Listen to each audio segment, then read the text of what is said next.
കൂടെ പഠിച്ചൊരു സഹപാഠിയുടെ ശവസംസ്കാര ചടങ്ങിൽ പോലും പങ്കെടുക്കാൻ കഴിയാത്തവണ്ണം കുട്ടികൾ ഭയന്നിരിക്കുകയായിരുന്നു ഈ അധ്യാപകർ. ഒടുവിൽ നിതിനായി നീതിക്ക് വേണ്ടി മൗനം വെടിയുന്നു സഹപാഠികൾ. കണ്ണൂർ അഞ്ചരക്കണ്ടി ദന്തൽ കോളേജിലെ വകുപ്പ് മേധാവി ഡോക്ടർ MK റാമിനെതിരെ കൂടുതൽ വിദ്യാർത്ഥികൾ രംഗത്തെത്തി. MK റാം ദേഹനിന്ദ നടത്തുന്നത് പതിവാണെന്നും എല്ലാം സഹിച്ചു കഴിയേണ്ട ഗതികേടാണെന്നും വിദ്യാർത്ഥികൾ തുറന്നു പറഞ്ഞു. 1ാം വർഷ BDJS വിദ്യാർത്ഥി RL നിതിൻ രാജ് കെട്ടിടത്തിൽ നിന്നും ചാടി മരിച്ചതിൽ പ്രതിഷേധം ശക്തമാകുന്നതിനിടയിലാണ് വിദ്യാർത്ഥികളുടെ തുറന്നു പറച്ചിൽ. മരിക്കുന്നതിന് മുൻപ് നിതിൻ ഉന്നയിച്ച ആരോപണങ്ങൾ ശരിവെക്കുന്നതാണ് സഹപാഠികളുടെ വെളിപ്പെടുത്തൽ. നിതിന്റെ മരണത്തിൽ ഉത്തരവാദിത്വം ലോണാപ്പിന്റെ സമ്മർദ്ദത്തിലേക്ക് ചുരുക്കാൻ പോലീസ് നീക്കം എന്ന ആക്ഷേപം കുടുംബം ഉന്നയിച്ചതിന് തൊട്ടു പിന്നാലെയാണ് സഹപാഠികൾ കാര്യങ്ങൾ തുറന്നു പറയുന്നത്.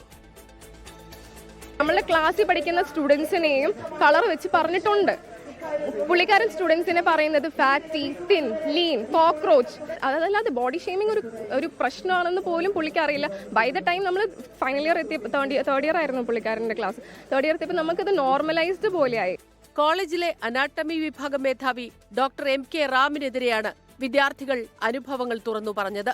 അധിക്ഷേപം മാത്രമല്ല, പെൺകുട്ടികളെ ഉപദ്രവിക്കാൻ ആൺകുട്ടികൾക്ക് നിർദ്ദേശം നൽകുക, വിദ്യാർത്ഥികളുടെ കുടുംബത്തിലെ വരുമാനം ഉൾപ്പെടെ പരാമർശിച്ച് വേർതിരിവ് കാണിക്കുക, ഇതെല്ലാം ഈ അധ്യാപകന്റെ പതിവ് രീതികളാണ്. അത് ബോഡി ഷേമിംഗ് ചെയ്യുന്നതുണ്ട്, കളർ വെച്ച് പറയുന്നതുണ്ട്, പിന്നെ ഏത് റിലീജിയൻ ചോദിക്കുന്ന ഒരു സംഭവമുണ്ട്, പേരൻസിന്റെ ഇൻകം, അവരുടെ ജോലി, അങ്ങനെ പറ്റി ചോദിക്കുന്നൊരിതുണ്ട്. മകൻ അനുഭവിച്ച കാര്യങ്ങളാണ് വിദ്യാർത്ഥികൾ തുറന്നു പറഞ്ഞതെന്ന് നിതിൻ രാജിന്റെ പിതാവ് രാജൻ. കൂടുതൽ അധ്യാപകർക്കും മകന്റെ മരണത്തിൽ പങ്കുണ്ടെന്നും കുടുംബം. ഇപ്പോഴെങ്കിലും ഒരു കുട്ടിക്കെങ്കിലും മുന്നോട്ട് വരാൻ നിതിൻ മുഖാന്തരം കഴിഞ്ഞല്ലോ. ഇത്ര നാൾ കഴിഞ്ഞില്ലായിരുന്നു. കാരണം എല്ലാവരും ഭീഷണിയിലായിരുന്നു. കാരണം എല്ലാവർക്കും ഡോക്ടറായി പുറത്തു വരാൻ പറ്റൂല. അവരെ സർട്ടിഫിക്കറ്റ് എല്ലാം അവിടെ പിടിച്ചു വയ്ക്കും, അവിടെ ആയിപ്പോവും. നിതിൻ രാജിന്റെ മരണത്തിൽ ഇന്ന് ക്ലാസുകൾ ബഹിഷ്കരിച്ച് വിദ്യാർത്ഥികൾ പ്രതിഷേധിച്ചു. നിതിൻ രാജ് മരിച്ച് 3 ദിവസം കഴിഞ്ഞിട്ടും കോളേജിൽ അനുശോചന യോഗം നടത്താത്തതിലുള്ള പ്രതിഷേധവും വിദ്യാർത്ഥികൾ പങ്കുവച്ചു. 24 കണ്ണൂർ, തിരുവനന്തപുരം.